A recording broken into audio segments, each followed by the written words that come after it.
Salut Kevin, merci beaucoup de prendre le temps de faire cette petite vidéo avec moi. Est-ce que tu peux te présenter, nous dire ce que tu fais en freelance et nous donner un peu de contexte sur ton activité? Oui, donc je suis Kevin de Bruxelles. Je suis copywriter depuis, 3 ans, 2-3 ans maintenant, après une reconversion professionnelle. Je travaillais dans la restauration avant et j'ai commencé par écrire des articles de blog et au départ, c'était pour documenter mon apprentissage du copywriting, justement. Donc j'apprenais le copywriting, mais l'aspect plus, marketing, conversion. Mais finalement, c'est en écrivant des articles de blog que je me suis mis dans le «métier» entre guillemets. Et qu'est-ce que j'ai fait d'autre? J'ai écrit des séquences mail pour, des infopreneurs, et des newsletters aussi, et j'ai fait du ghostwriting sur LinkedIn plus récemment. Donc voilà, j'ai touché à plusieurs formats différents et j'ai rejoint l'accélérateur pour aller un cran plus loin, un gros cran même. Bon, on va en parler après, mais c'est, bon, je te connaissais depuis, un petit moment Ouais. et je savais où je mettais les pieds en allant dans l'accélérateur. Et à la base, mon but était d'améliorer mes compétences business et je me suis retrouvé à améliorer mes compétences en écriture aussi. Mais je suppose que ça c'est dans tes questions d'après? Ouais. Ouais. Euh, du coup, tu l'as dit un petit peu, mais quelles étaient les problématiques que tu voulais résoudre avec l'accélérateur? C'était quoi tu vois, les points que tu rencontrais qui te bloquaient dans ton activité? Hem, la prospection, je le savais, mais je le savais pas aussi bien que ce que l'accélérateur m'a amené à voir. Donc je m'explique. Je savais que j'avais un problème de prospection et de business de manière générale, donc Hmm. comment gérer une collaboration, de manière carrée. Parce que, on va dire qu'avant ça, j'étais assez, bordélique dans ma manière de gérer une collaboration. C'était, très spontané, au jour le jour. Hem, j'avais besoin d'une structure. J'avais besoin de structure et ouais, et de voir un peu comment, quelqu'un qui a déjà bien réussi comme toi pouvait, comment dire? Gérer ouais, des collaborations et un business de manière générale dans la rédaction. C'était quoi ta question? Quelles étaient les problématiques que tu voulais Ouais. résoudre et les points sur lesquels tu sentais que tu avais besoin de progresser? Bah oui, ma grosse problématique, c'était ça. Prospection et structure de manière générale, au niveau du business. Mais ouais, prospection, je prospectais pas du tout comme il fallait, en fait. Hmm.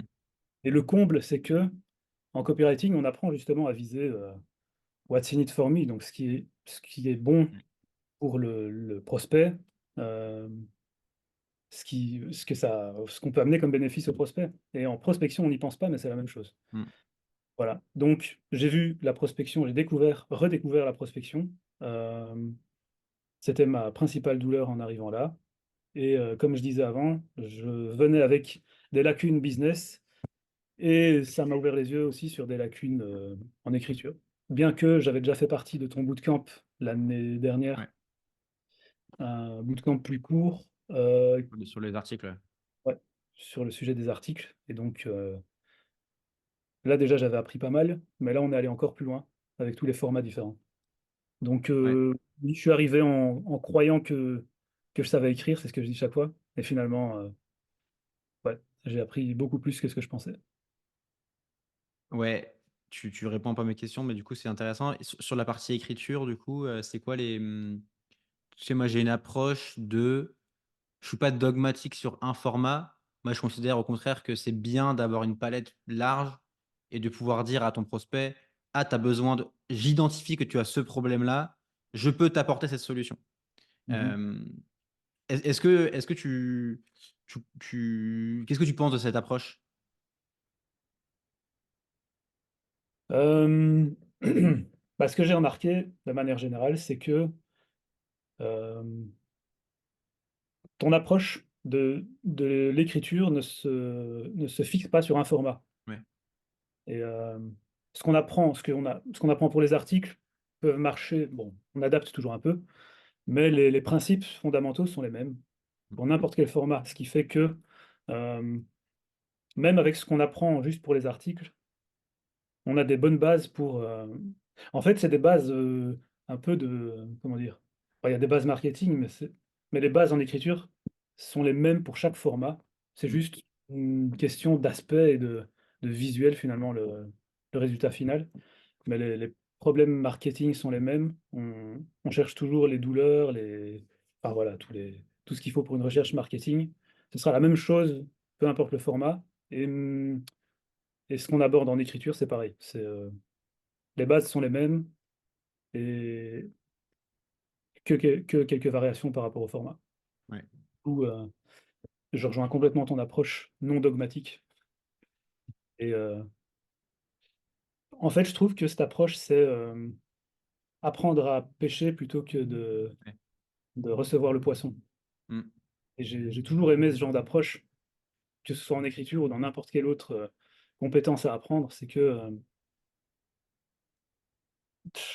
tout ce qu'on voit sur internet, surtout sur LinkedIn, c'est, les templates, les modèles mmh, tout faits. mmh, Le poisson, en fait. ouais, On donne le ouais. poisson, on a juste à cueillir les fruits, qu'on nous tend, alors que, on serait bien plus performant si on apprenait à planter des graines, à pêcher. Enfin voilà. Mmh. Arrête avec les métaphores, mais Non, mais c'est très juste et tu sais, moi, je vois beaucoup ce truc de je me forme à la rédaction web ou je me forme au copywriting pur mmh, et en fait, tu te mets dans cette petite case-là oui. et tu arrives plus à en sortir, tu vois pas ce qu'il y a autour et c'est aussi ce que je veux transmettre dans l'accélérateur, c'est cette vision plus globale du freelancing en écriture. En fait, c'est, ouais, moi, en ce moment, j'ai mon délire de être comme l'eau, c'est comme le truc de Bruce Lee là. C'est ça en fait, c'est, j'ai une palette de compétences, j'ai des prospects qui ont des besoins qui vont dépendre de leur situation, de leur marketing, de ce qu'ils font. Et ensuite, comment est-ce que moi, je ne suis que le véhicule de la solution pour les aider, tu vois? Mmh. Et donc, Ouais. c'est pour ça que même quand je communique, tu vois, je dis pas, ah, c'est une formation en rédaction ou c'est une formation en copywriting. Parce qu'en fait, c'est à la fois tout ça et pas du tout ça, tu vois? C'est bizarre ce que je dis, mais. Ouais, mais je vois, ouais, ouais, je comprends. Ouais. En fait, ce que je remarque aussi avec ta manière, ton approche de la formation en je vais même pas dire rédaction parce que, on met la rédaction dans une case. Ouais. Cette approche fait un peu douter dans le sens où, tout ce qu'on nous vend j'aime pas faire ça, hein, commencer à mettre en lumière les défauts des autres, Mmh. parler de ta Mmh. forme. C'est pas ça que je veux faire. Malheureusement, c'est ce qui se passe dans la réalité, c'est que les formateurs, pour vendre leur formation, ils ont besoin de se différencier en utilisant de nouveau, c'est du marketing, hein, mais en utilisant un nom Mmh. spécifique pour leur mécanisme et donc quelqu'un qui va vendre une formation en copywriting va dire que ce n'est pas de la rédaction web. Les rédacteurs web vont dire qu'ils ne font pas de copywriting et c'est un peu des clans qui se forment comme ça. Il y a les rédacteurs SEO, Ouais. heu, rédaction web, contre, Mmh. copywriter, Mmh. heu et finalement, c'est la même chose et quand tu regardes sur le marché anglophone, Mmh. copywriter, c'est rédacteur, en fait. Mmh. Il y a pas de évidemment, tu peux te spécialiser en SEO, tu peux te spécialiser en email, il y a Mmh. toujours des spécialisations et Mmh. toujours devenir très bon dans un format, mais les bases sont les mêmes et voilà et c'est ça que je trouve bien avec ton approche, c'est que tu nous apprends les bases pour devenir comme l'eau Ouais. et nous adapter aux différents formats. Ouais. Et moi, ce que je regrette un peu, là, on divague un peu, mais ce que je regrette sur le marché du copywriting, c'est, tu sais, ce discours et cette croyance que tu vas appliquer quelques méthodes et ça va tout changer. Tu vas appliquer quelques techniques à un texte qui est pourri et d'un coup, tu vas devenir riche et gagner de l'argent, tu vois? Ouais. Et c'est pour ça que j'essaie de prendre beaucoup de recul avec ce discours et d'aller à l'inverse de ça, mais en même temps, c'est moins vendeur, tu vois? C'est moins vendeur que de dire: «Le copywriting, c'est la compétence secrète qui va faire que ton business va passer de» je sais pas, tu vois? Donc Mmh. C'est très difficile, hein. ouais. Comme tu as dit, c'est moins vendeur et donc tu as pas les arguments, qui sont prêts à être cueillis par Mmh. par Mmh. les gens qui ont besoin de rêves plus que Mmh. de compétences et et ça donne des personnes qui cherchent à se différencier juste par leur titre. Donc en Ouais. disant: «Je suis le ninja du, SEO» ou je sais pas La quoi. reine des neiges du SEO, j'avais mis sur LinkedIn une fois. Voilà et ça donne des trucs comme ça alors que finalement on écrit. On écrit Ouais. pour provoquer des actions. peu importe où on est dans le funnel, où on se spécialise, finalement, Mmh. on écrit toujours pour, provoquer des éveiller des émotions, provoquer des actions, peu importe comment on appelle ça. Mmh. Et c'est très difficile de se définir là-dedans, en fait. Ouais. Voilà. C'est Ouais, c'est des clair. Donc c'est Est-ce difficile de vendre aussi pour toi. mmh. Est-ce qu'il y avait un décalage entre tes attentes avant l'accélérateur et les 8 semaines, qui se sont vraiment passées? Ah, je me souviens plus vraiment de mes attentes. Je crois que je suis arrivé en me disant, «Je vais pas attendre quelque chose de spécifique». Peut-être parce que j'ai été déçu, auparavant de d'autres formations, mais surtout parce que je c'est un peu lancer des fleurs gratuitement, c'est pas juste pour être gentil que je dis ça. Je connaissais ton «style» entre guillemets, hem, Mmh. j'ai déjà lu des articles à toi. Si on fait abstraction de nos échanges de mails, de ce qu'on a déjà pu, des Mmh. sujets qu'on a pu aborder, en Ouais. discutant. Quand on lit tes articles, je reviens toujours sur cet article sur le Japon, on voit on met pas les pieds au même endroit Mmh. que dans une formation normale et Mmh. je me souviens plus de mes attentes en particulier, mais si j'avais eu des attentes, je pense que ce que j'ai reçu enfin surpassait de loin les attentes que j'aurais pu avoir. Donc, en tant que formation en rédaction, je me serais attendu, ouais, à parce que dans la forme, en fait, on s'attend à avoir des vidéos, Mmh. des théories, une Mmh. présentation comme tu nous en as fait, avec les slides, mais ça va beaucoup plus loin. Déjà, rien que parce que tu nous donnes des exercices et aussi par l'intensité, le rythme qu'il y a dans ces 8 semaines, hem c'est pas fait pour rêver, en fait. C'est ça la différence entre, Ouais. ta formation et les autres, c'est qu'on n'est pas là pour rêver, on n'est pas là pour commencer à visualiser notre réussite et nos 10 cas par mois. On est là pour apprendre des compétences Ouais. qui font qu'en se faisant un peu mal maintenant, ça va finir par marcher, mais sans promesse de chiffre, bien que sur ta page de vente, il y ait une promesse de chiffre, mais ça on s'en fout finalement. Heu, voilà, pour revenir aux attentes, je dis qu'on s'en fout parce que même si on a dans mon cas, j'ai pas enfin, les techniques qu'on a apprises ne m'ont pas encore fait signer de clients. En même temps, on vient de terminer, mais, je sais que je suis armé maintenant. Voilà. Donc j'aurais pu avoir des attentes de rêveur, comme, on en a toujours avant de commencer une formation. Mmh. Hem, je suis pas là où j'aurais imaginé être, dans le sens où, c'est bon, je j'ai rêvé, maintenant, je suis plus dans le domaine du rêve, je suis sur terre, dans la réalité, avec mes armes et mes boucliers. Je suis prêt, tu vois? C'est ça Mmh. le voilà. Très imagé tout ça, mais Non, mais c'est très bien comme tu le dis. Est-ce que tu l'as dit un petit peu, mais du coup, quel bilan global tu tires de cette expérience? Est-ce que tu recommandes de faire, l'accélérateur? oui, clairement. Mais avec quand même des petits avertissements. Ouais, vas-y. Je l'ai déjà dit dans ce que j'ai dit dans les 5 dernières minutes, mais on n'est pas là pour rêver, on Ouais. n'est pas là pour, se voir, s'imaginer en train de réussir sa vie, avec son ordinateur au bord d'une piscine. Hem, on c'est du sérieux, quoi. On est là Mmh. pour travailler, heu et aussi un élément que j'ai pas dit, c'est qu'on en sort aussi avec des relations plus fortes avec les autres membres, de par l'intensité du bootcamp. Mmh. Donc, l'intensité fait qu'on a besoin de se soutenir, on a besoin de ne pas Mmh. se sentir seul et un truc que j'ai pas encore dit non plus, c'est que, ça remet en question nos compétences, même les compétences qu'on avait déjà acquises avant. Donc, je suis arrivé là avec une centaine d'articles, déjà écrits Mmh.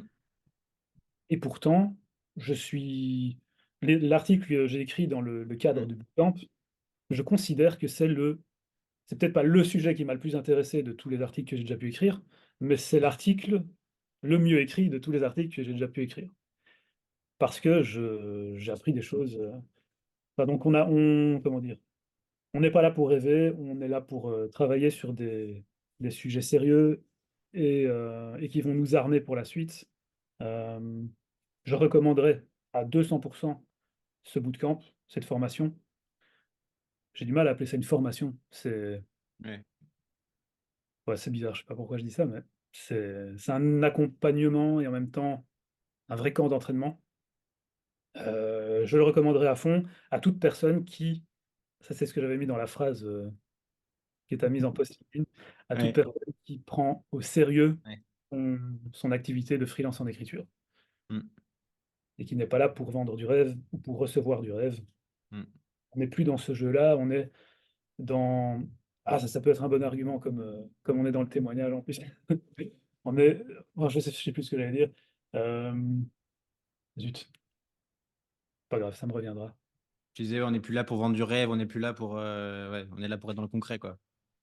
Ouais, on est là pour être dans le concret. Je crois que j'ai déjà ce que je voulais dire, je l'avais déjà sûrement dit avant, mais ouais, c'est pas grave. Je sais pas si tu as une autre question parce que Non, est-ce que tu as un dernier mot qui te vient par rapport à ce que, aux 8 semaines? Est-ce qu'il y a un truc que tu veux compléter? hem, on en sort avec en même temps, on a l'impression d'être à moitié dans le vide parce qu'on sort d'un truc intensif Ouais.